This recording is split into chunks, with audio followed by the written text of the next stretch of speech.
Good morning dear students.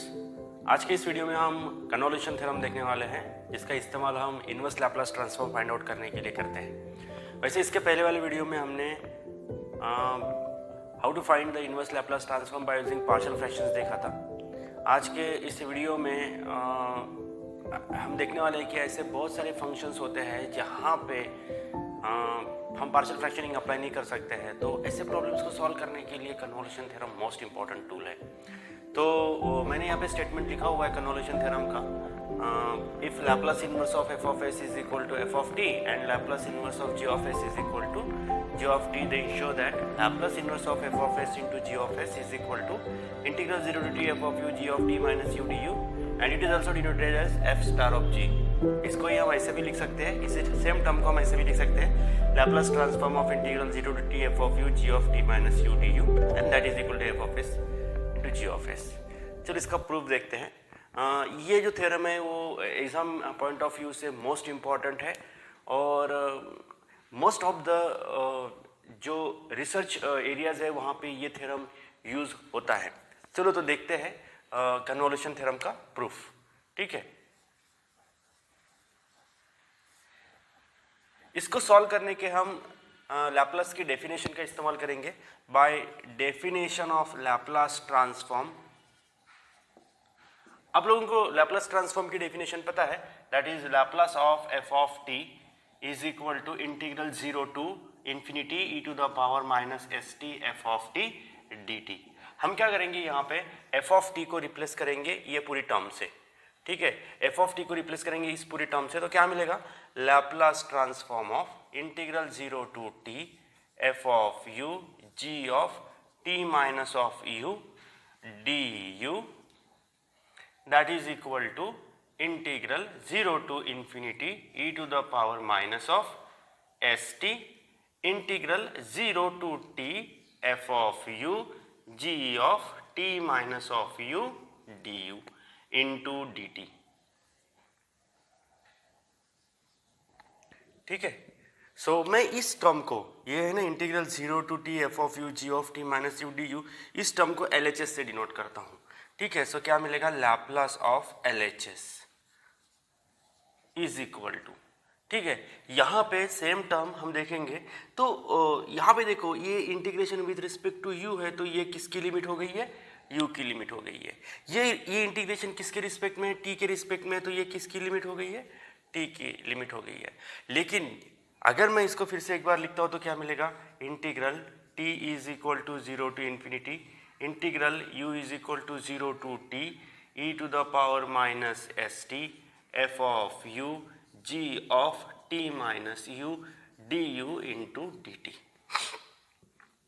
अगर आप inner integral की तरफ देखते हो तो यहाँ से आपको पता चलेगा कि inner integral is a function of time, function of t, और ये आउटर इंटीग्रल किसके रिस्पेक्ट में, t के रिस्पेक्ट में है। ओके, तो ये जो इंटीग्रेशन है वो इजीली सिंप्लीफाई नहीं होगा। इसको सिंप्लीफाई करने के लिए हमको change of order of integration लेना पड़ेगा। चलो हम एक काम करते हैं, हम इसको पहले प्लॉट कर लेते हैं, हमको क्या गिवन है और क्या फाइंड आउट करना है। सबसे पहले इसको t एक्सिस से डिनोट करेंगे, इसको u एक्सिस से डिनोट करेंगे। ये जो है ये ऑर्डर चेंज करने के पहले की लिमिट है, मैं यहाँ पे लिख देता हूँ, before changing the order of integration। ठीक है, before changing the order of integration लिख देते हैं यहाँ पे, u is equal to 0 to u is equal to t और t is equal to 0 to t tends to infinity. इसको plot भी कर लेते हैं, क्या मिलेगा, u is equal to 0, u is equal to 0 हमेशा t एक्सिस पे होगा, ठीक है, और t इज इक्वल टू 0 यहाँ पे होगा u एक्सिस पे। ठीक है, अच्छा, u is equal to t, मैं आपको यहाँ समझा देता हूँ, आप लोगों ने ये इनिशियल क्लासेस में ऑलरेडी पढ़ा हुआ है, ये x एक्सिस है, ये y एक्सिस है। आपको पता है कि x एक्सिस पे y कोऑर्डिनेट हमेशा 0 होता है और y एक्सिस पे हमेशा x कोऑर्डिनेट 0 होता है। वैसे यहाँ पे t एक्सिस पे u कोऑर्डिनेट 0 होगा और u एक्सिस पे t कोऑर्डिनेट 0 होगा। अच्छा, एक बात हमको और पता है कि y is equal to x, what is this, y is equal to x is a straight line passing through the origin making an angle of 45 degree with each of the axis। वैसे ही u is equal to t देखेंगे तो ये y is equal to x के जैसा ही है, तो हम क्या करेंगे, this is nothing but a straight line passing through the origin. ठीक है, मतलब u is equal to 0, u is equal to t हमने यहाँ पे लिख दिया है। ठीक है, t is equal to 0, t is equal to 0 means u x and t tends to infinity. मतलब t थोड़ी देर के लिए कंसिडर करो कि t is equal to infinity में बोल रहा हूँ। वैसे हमको पता है इन्फिनिटी इज अनटचेबल पॉइंट।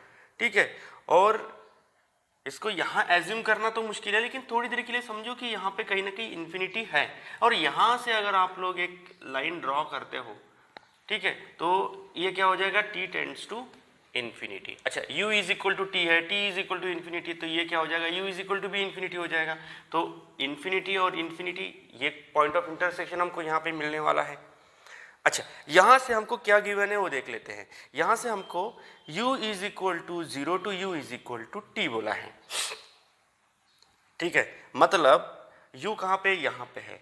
तो ये जो हमको दिया है, अगर यहाँ पे एक स्ट्रिप कंसिडर करता हो हॉरिजॉन्टल, तो ये इस तरह से होनी चाहिए, u is equal to 0 to u is equal to t। बराबर है, ये देखो ये लोअर एंड है, u is equal to 0, u is equal to t, मतलब अपर एंड कहाँ पे लाई हो रहा है, u is equal to t के ऊपर लाई हो रहा है। अच्छा, ये बताती है कि इस स्ट्रिप को हमको कहाँ से कहाँ तक स्लाइड करना है। ठीक है, ये बताता है कि स्ट्रिप है 0 टू इन्फिनिटी, मतलब 0 टू इन्फिनिटी, मतलब ये सब पूरा हमारा रीजन ऑफ इंटीग्रेशन है। ठीक है, ये हमारा रीजन ऑफ इंटीग्रेशन है।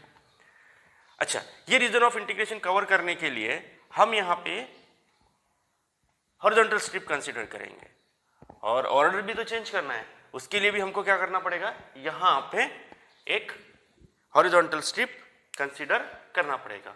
चलो हॉरिजॉन्टल स्ट्रिप कंसीडर करते हैं। ये हो गई हमारी हॉरिजॉन्टल स्ट्रिप। हॉरिजॉन्टल स्ट्रिप किसको पैरेलल है, टी को पैरेलल है, तो यहाँ पे किसकी लिमिट रहेंगी, टी की लिमिट रहेंगी। अच्छा, यहाँ पे लेफ्ट हैंड किस पे लाई हो रहा है, इस लाइन पे, इसका क्या इक्वेशन है, u is equal to t, मतलब t इज इक्वल टू क्या हो गया, ये u हो गया। अच्छा, राइट हैंड किस पे लाई हो रहा है, राइट हैंड लाई हो रहा है हमारे यहाँ पे, मतलब t टेंड्स टू इन्फिनिटी में। मतलब after changing of integration, after order change, क्या मिल रहा है यहाँ पे, t is equal to u to t is equal to infinity. मैं यहाँ पे इस तरह से लिख देता हूँ। अच्छा, अब हमको चाहिए t की लिमिट मिल गई, अभी चाहिए u की लिमिट। ठीक है ना, u मतलब क्या होगा कि ये स्ट्रिप जो है इस रीजन को कवर करेगी पूरा, मतलब ये कहाँ से स्टार्ट करेगी, t से स्टार्ट करते हुए, मतलब यहाँ से स्टार्ट करते हुए यहाँ तक जाने वाली है। मतलब ये लाइन किसको कोइंसाइड होने वाली है, t एक्सिस को। t एक्सिस पे u क्या होता है, 0। अच्छा, ये स्ट्रिप कहाँ तक जाने वाली है, जहाँ तक ये जाने वाला है। ये कहाँ तक जा रहा है, इन्फिनिटी जा रहा है, मतलब u टेंड्स टू कहाँ जा रहा है, इन्फिनिटी जा रहा है। मतलब ये था before changing the order of integration. यहाँ से क्लियरली पता चल रहा था कि we have to integrate first with respect to u and then with respect to t। लेकिन अभी ऑर्डर चेंज करने के बाद हमको पता चल रहा है, देखो देखते हैं क्या पता चल रहा है। सो देखते हैं ये इक्वेशन क्या बनने वाला है, Laplace of LHS is equal to, ठीक है। अब देखो यहाँ पे सबसे पहले कांस्टेंट लिमिट आउटर इंटीग्रल का पार्ट होना चाहिए, तो यहाँ पे आएगा, ये कांस्टेंट लिमिट है, u is equal to 0 to u tends to infinity, क्योंकि इसको मैं आउटर इंटीग्रल में लिख नहीं सकता क्योंकि t is a function of u, उसको हमको इनर में लेके जाना पड़ेगा। क्या मिलेगा, u is equal to 0 to infinity and here it is t is equal to u to infinity. बाकी टर्म एज इट इज लिख दो यहाँ के। क्या मिलेगा हमको यहाँ पे, e to the power minus of st f of u g of t minus u। From the limit of integration यहाँ से क्लियर पता चल रहा है कि पहले हमको t के रिस्पेक्ट में इंटीग्रेट करना है, बाद में u के रिस्पेक्ट में इंटीग्रेट करना है। तो एक काम करो, सबसे पहले जिसमें जिसमें t है उनको एक इंटीग्रल में रखो, और जो u वाले हैं उनको दूसरे इसमें रखो। क्या मिलेगा, integration u is equal to 0 to infinity, integration t is equal to u to infinity e to the power minus st g of t minus of u du and the rest of the term, मतलब कौन है, f of u du यहाँ रहने वाला है।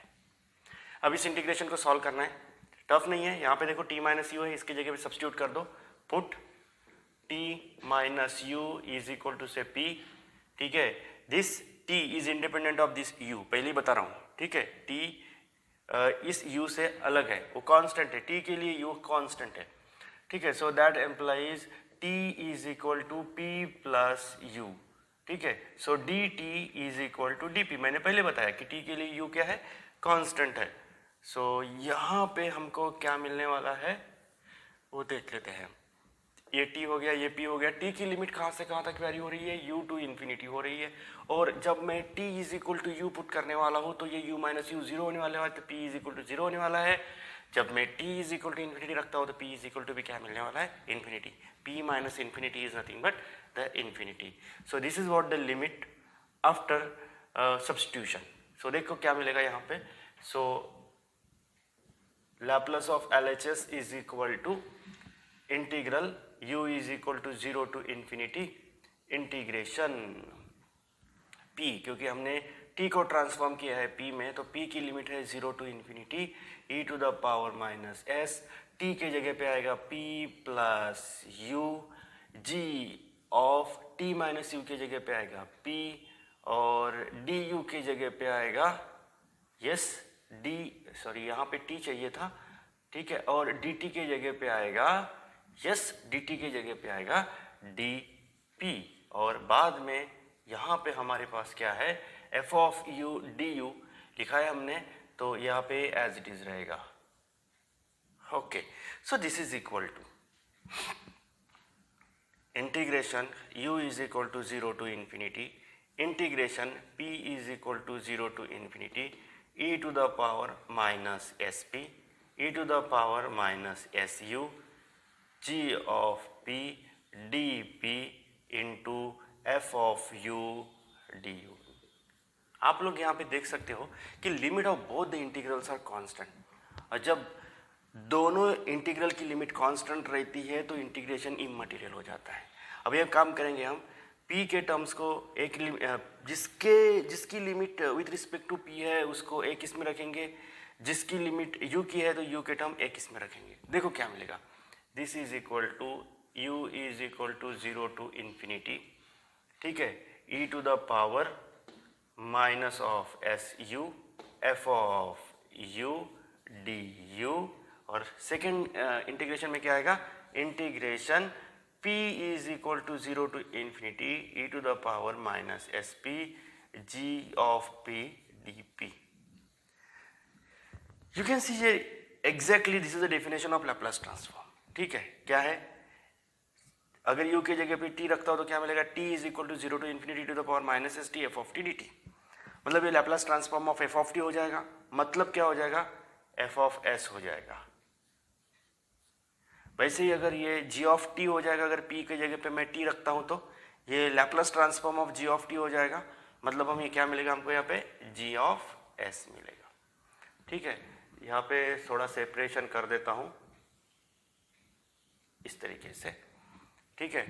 So this is what we have proved, ये मुझे prove करना था। मैंने बोला था आपको कि मैं इसको LHS से डिनोट कर रहा हूँ। लास्ट में आप लोग लिख सकते हो कि Laplace transform of integral 0 to t f of u g of t minus u du is equal to f of s g of s। That is आप बोल सकते हो कि Laplace inverse of f of s into g of s that is equal to integral 0 to t f of u g of t minus of u du। This is what the proof of the convolution theorem.